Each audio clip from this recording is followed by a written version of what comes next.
Mujaddid Media.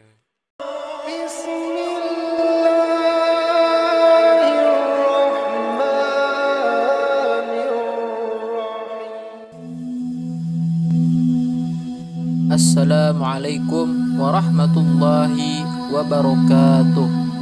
Sahabat Mujaddid Media rahimakumullah. Pada kesempatan kali ini Mujaddid Media akan mengulas mengenai sejarah Utsman bin Ertugrul. Utsman bin Ertugrul lahir pada tahun 1258 Masehi. Tahun kelahirannya bertepatan dengan serbuan pasukan Mongol di bawah pimpinan Khulagu yang menyerang ibu kota Khalifah Abbasiyah. Penyerbuan ini merupakan peristiwa yang sangat mengenaskan dalam sejarah karena korbannya yang begitu banyak. Ayahnya bernama Ertugrul yang menghambakan dirinya kepada Sultan Alauddin II dari Turki Seljuk Rum, yang pemerintahannya berpusat di Konya, Anatolia, Asia Kecil. Kakeknya Sulaiman Shah bin Kia Alf adalah kepala suku Koyi Oguz yang bermukim di wilayah Asia Tengah. Mereka termasuk salah satu dari suku di Turki Barat yang terancam gelombang keganasan serbuan bangsa Mongol yang berusaha menyerang Turkistan dan Iran pada abad ke-13. Dilihat dari latar belakang keluarganya, mereka termasuk keluarga pengembara yang biasa berpindah-pindah tempat. Inilah yang membuat Ertugrul mendidik dan melatih militer anaknya langsung, yang bertujuan agar Utsman bisa menjadi tulang punggung yang terpercaya dalam menghadapi berbagai peperangan dan dalam membina administrasi pemerintahan. Utsman bin Ertugrul menikah dengan Malkhotun, putri dari Syekh Edabali, seorang terpelajar tinggal di desa dekat Yenisehir. Malkhotun terkenal dengan kecantikannya dan ia merupakan mutiara di antara wanita-wanita yang lain. Dia juga disebut dengan Kamauya, bulan bersinar. Dari pernikahannya tersebut, mereka dikaruniai dua orang putra, yaitu Alaiddin dan Orkhan. Alaiddin bukanlah seorang prajurit. Ia menyibukkan dirinya dengan belajar, mencurahkan perhatiannya kepada agama dan hukum.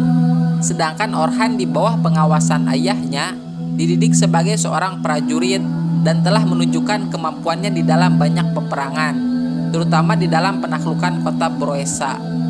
Pada tahun 1289 Masehi, Ertugrul meninggal dunia.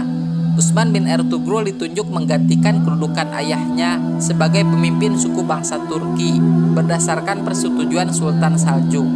Sebagai kepala perang tentara Sultan Alauddin II, Utsman bin Ertugrul terus setia berkhidmat dan tentara asuhannya tetap menjadi tentara pelopor Sultan. Dalam setiap peperangan, tentara Utsman bin Ertugrul berada di garis terdepan. Dengan kesetiaan dan kegagah perkasaan Utsman bin Ertugrul, Sultan Alauddin II memberikannya anugerah gelar Bey di belakang namanya. Utsman bin Ertugrul juga diperbolehkan untuk mencetak mata uang sendiri dan didoakan dalam setiap khutbah Jumat. Selain itu, wilayah Utsman bin Ertugrul diperluas dan setiap daerah yang ditaklukkannya digabungkan ke dalam wilayah pemerintahannya. Dengan demikian, Utsman bin Ertugrul menjadi seorang gubernur yang sangat penting di dalam wilayah Kesultanan Saljuk. Sementara itu, perluasan wilayah pun terus dilakukan Utsman bin Ertugrul, sehingga kota Kurohisyar milik Imperium Romawi Timur dapat ditaklukkan dan dijadikan sebagai ibu kota baru yang sebelumnya beribu kota di Sukut. Pada tahun 1299 Masehi, bangsa Mongol yang telah menghancurkan Baghdad dipimpin oleh Khozan Khan menyerang wilayah Seljuk Rum. Sultan merasa takut dan meminta perlindungan kepada Bizantium, tetapi tidak dihiraukan. Utsman bin Ertugrul dengan gagah perkasa mempertahankan wilayahnya dan wilayah Sultan Alauddin II, sehingga serangan hebat bangsa Tartar dapat digagalkan. Tetapi belum selang beberapa lama setelah perang, tiba-tiba wafatlah Sultan Alauddin II dan keturunannya sendiri tidak ada yang pantas menggantikan beliau. Kerajaan Seljuk Rum ini kemudian terpecah belah menjadi beberapa kerajaan kecil. Utsman bin Ertugrul kemudian memerdekakan diri dan bertahan terhadap serangan bangsa Mongol. Bekas wilayah Seljuk dijadikan basis kekuasaannya dan para penguasa Seljuk yang selamat dari pembantaian Mongol mengangkatnya sebagai pemimpin. Selain itu, para pejuang yang menentang kehadiran Mongol, para sufi sebagai para ulama dan bangsa Turki sendiri berdatangan untuk membaiatnya, sehingga seluruh bekas wilayah kekuasaan Seljuk menjadi wilayah kekuasaan Utsmani. Dan seluruh kaum muslimin menyatakan tunduk patuh, dan memohon perlindungan kepadanya dari kekejaman Mongol. Setelah Utsman bin Ertugrul mengumumkan dirinya sebagai Padishah Al-Utsman, dia mulai memperluas wilayahnya. Perluasan wilayah para Sultan Utsmani menjadi model.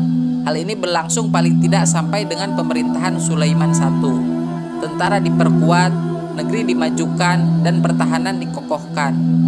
Utsman bin Ertugrul kemudian mengirim surat kepada raja-raja kecil, memberitahu bahwa dialah raja yang besar sekarang. Raja-raja itu diperkenankan untuk memilih 3 pilihan, yakni tunduk dan memeluk agama Islam, membayar jizyah, atau diperangi. Banyak dari mereka yang tunduk dan memeluk Islam. Sebagian yang lainnya mau membayar jizyah. Tetapi ada pula yang menentang dan bersekutu dengan bangsa Tartar untuk melawannya. Utsman tidak gentar menghadapinya. Dia mempersiapkan pasukan untuk menghadapi serangan bangsa Tartar di bawah pimpinan putranya Orhan. Orhan yang berperang melawan bangsa Tartar dengan mudah dapat memenangkan pertempuran, sehingga bangsa Tartar melarikan diri. Dinasti Turki Utsmani yang didirikan Utsman bin Ertugrul berada pada perbatasan Kristen di Anatolia. Para penguasa menggunakan gelar raja perbatasan atau seringkali disebut sebagai Gozi, pasukan terdepan perang suci. Seorang penyair Turki abad ke-14 yang menggunakan kitab Hikayat Utsman sebagai sumber sejarah paling awal menyebutkan Gozi sebagai alat agama Allah, sapu Tuhan yang membersihkan dunia dari kotoran politeisme. Oleh karena itu Utsman bin Ertugrul mengobarkan perang suci demi agama untuk melawan kaum kafir. Utsman pun lebih banyak mencurahkan perhatiannya kepada usaha-usaha untuk memantapkan kekuasaannya dan melindungi wilayahnya dari serangan-serangan khususnya Bizantium. Oleh karena itu Utsman bin Ertugrul langsung memperkuat kerajaannya dengan menambah wilayah-wilayah yang dirampasnya dari Bizantium. Utsman bin Ertugrul meninggal dunia pada tahun 1324 Masehi pada saat pasukannya menaklukkan kota Broesa.